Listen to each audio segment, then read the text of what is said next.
हम देखते हैं जब समाज में कहार अलग भटक के टहलता है, यादव अलग टहलता है, मुराव अलग टहलता है, गोस्वामी समाज का बेटा अलग टहलता है, दलित समाज का बेटा अलग टहलता है, कन्नौजा समाज का बेटा अलग टहलता है।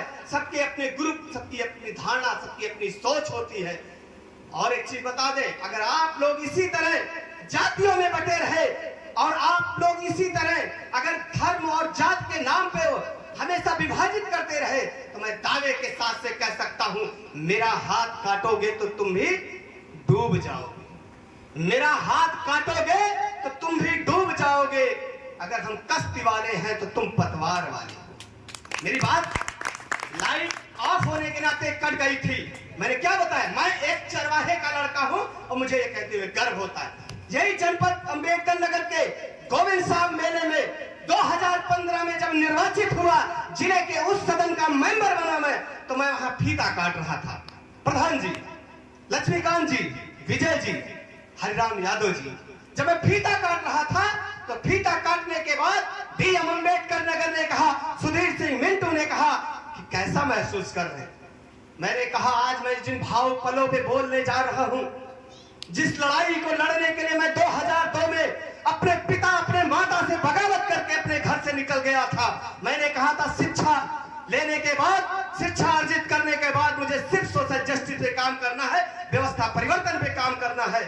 तो जिस गोविंद साहब के मेले में, यहाँ मेरे गांव के तमाम लोग बैठे हैं, जिस गोविंद साहब के मेले में 4 बजे रात को मेरे पूज्य पिता स्वर्गीय चंद्रिका प्रसाद यादव दूध का डिब्बा रखते थे, उसी मेले में मैंने फीता काट करके यह संदेश दिया कि यही व्यवस्था परिवर्तन की लड़ाई है, यही सोशल जस्टिस की लड़ाई है।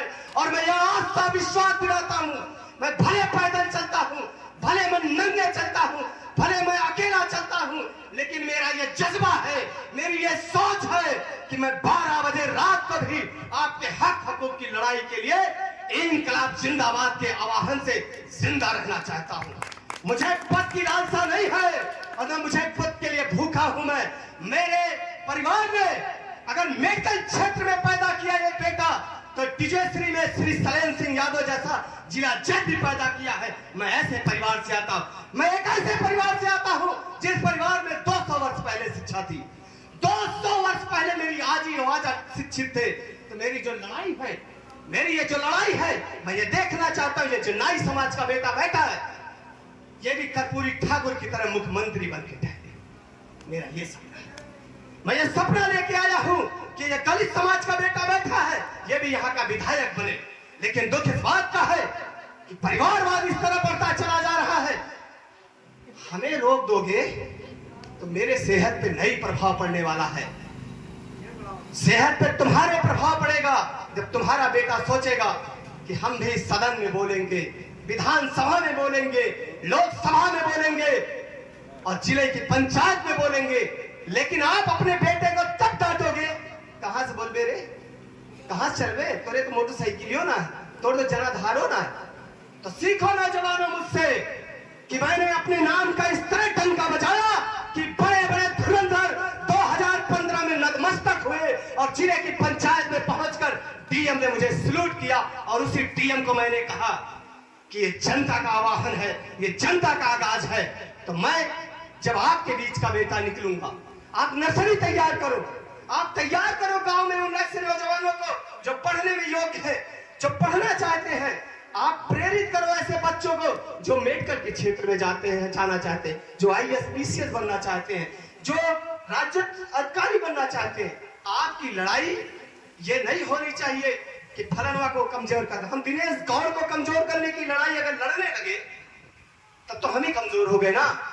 तो मेरे माँ, मेरे पिता और मेरे पूर्वजों ने मुझे सिर्फ इतना सिखाया था कि किसी की ताकत को छीड़ करने में अपना समय मत वेस्ट करना। अगर अगले की ताकत 100% है, लक्ष्मीकांत जी, अगर अगले की ताकत 100% है तो अपनी ताकत 110% बना लेना। अगले की ताकत स्वतः कमजोर हो जाएगी।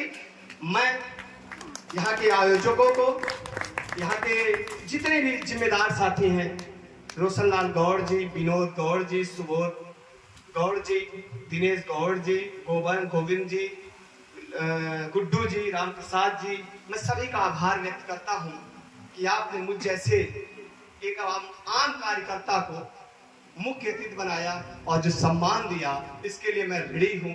इसके लिए मैं सदैव आपका आभारी रहूंगा। ऐसे ही आप मेरी आवाज को बुलंद करते रहिए, मैं आपकी आवाज दबने नहीं दूंगा। जय हिंद, जय भारत, इंकलाब जिंदाबाद, संविधान जिंदाबाद। अभी लक्ष्मीकांत जी नारा लगवा रहे थे, वीरांगना दुर्गावती अमर रहे। मैंने देखा जो आवाज थी, जैसे लग रहा था कि आप खाना ही नहीं खा के आए, लेकिन पड़ोसी से जब लड़ाई करनी होगी तो इतना जांगर हो जाएगा, इतनी ताकत, इतनी ऊर्जा हो जाएगी कि लगबे नहीं करत कि इहो ऐसा बोले जाने ने। तो अब की बार जब हम नारा लगवाएं तो दोनों हाथ उठा रहना चाहिए और ये लगे कि हाँ नारा लगा है। वीरांगना दुर्गावती अमर रहे, वीरांगना दुर्गावती अमर रहे, डॉक्टर राम मनोहर लोहिया अमर रहे, बाबा साहब अमर रहे, श्रद्धेय नेता मुलायम सिंह यादव अमर रहे, गौड़ समाज अमर जिंदाबाद, जिंदाबाद जिंदाबाद, गौड़ समाज जिंदाबाद। जिंदाबाद जिंदाबाद। जय हिंद, जय भारत, जय संविधान।